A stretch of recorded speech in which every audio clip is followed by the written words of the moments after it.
Okay, I wanted to do one thing with the bottom of the car to maybe help this turn out okay. Here's the deal. I'm looking at these lines that are right in the middle on the grill right here. And so there are these lines right here. And they kind of come down like this. And they go all the way down to the bottom. But where are they? Holy smokes.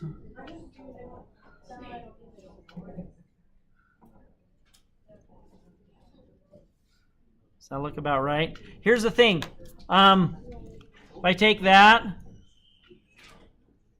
I drew in these lines right here, right? And then it looks like they're not quite at a fifth on those. So I'm just going to have to guess. I'm going to guess. Okay, this is tough. I'm going to say that it looks like to me, in comparing these drawings, that those lines are probably right about here. And then right about here. Okay, so that's my guess. And they actually go down to the bottom, don't they? They go all the way down to here.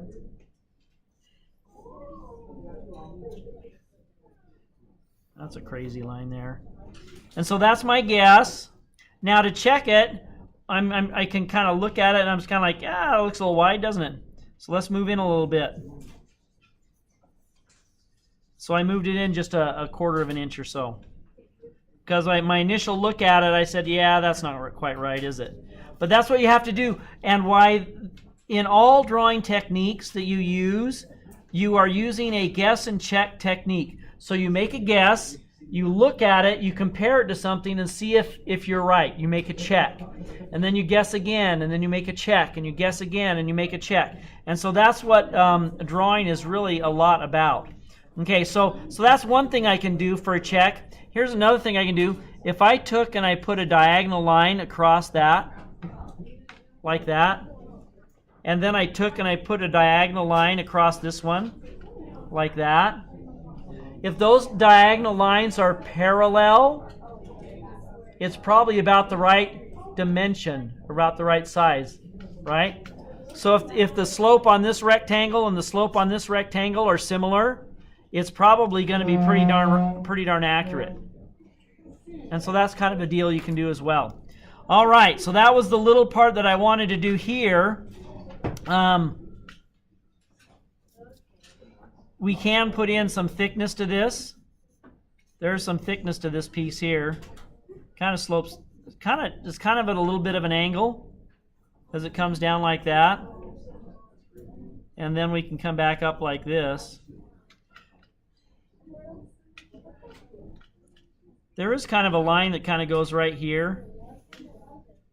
If we take and we divide this bottom part in half, like right here, that's kind of close to the bottom of the car. So that's helpful. That's actually this point right here. There's a little part that you can kind of see where it's a little fatter in here. The right of the bottom of the car where they have this little spoiler piece.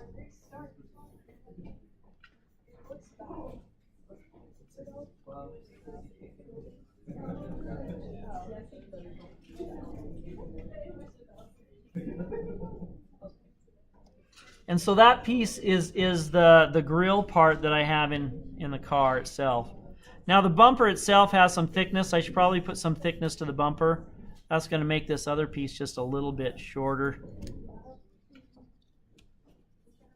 So the bumper does have some thickness, so let's make that about maybe a quarter of an inch thick. That's the bumper.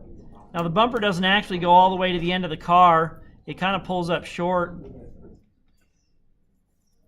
About like that.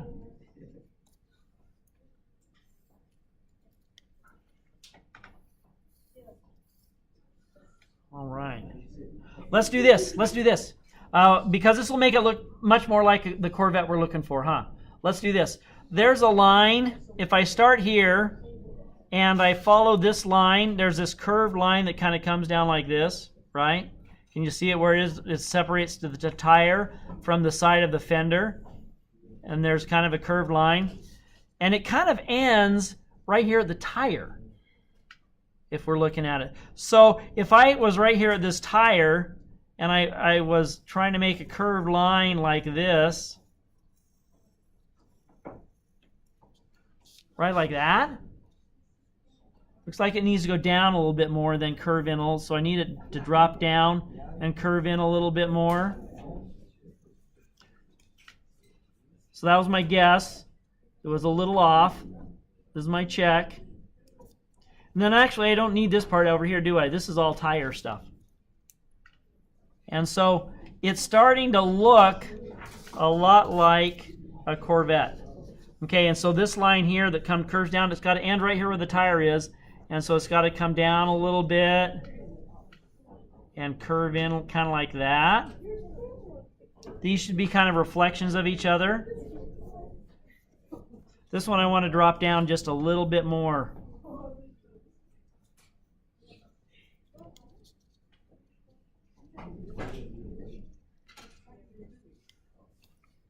So something like that. And so for this part of it, now as we're starting to look at that shape that we have here on our paper, remember we started out with those just little rectangles that we had on this thing for these references, but now it's starting to take shape. It's starting to gradually come into focus. It's starting to emerge from our initial drawing as we make more and more of these corrections on that one. I think that's probably about as far as we're going to go today. We'll finish up more of the details in the grill part here on next class period. But thanks.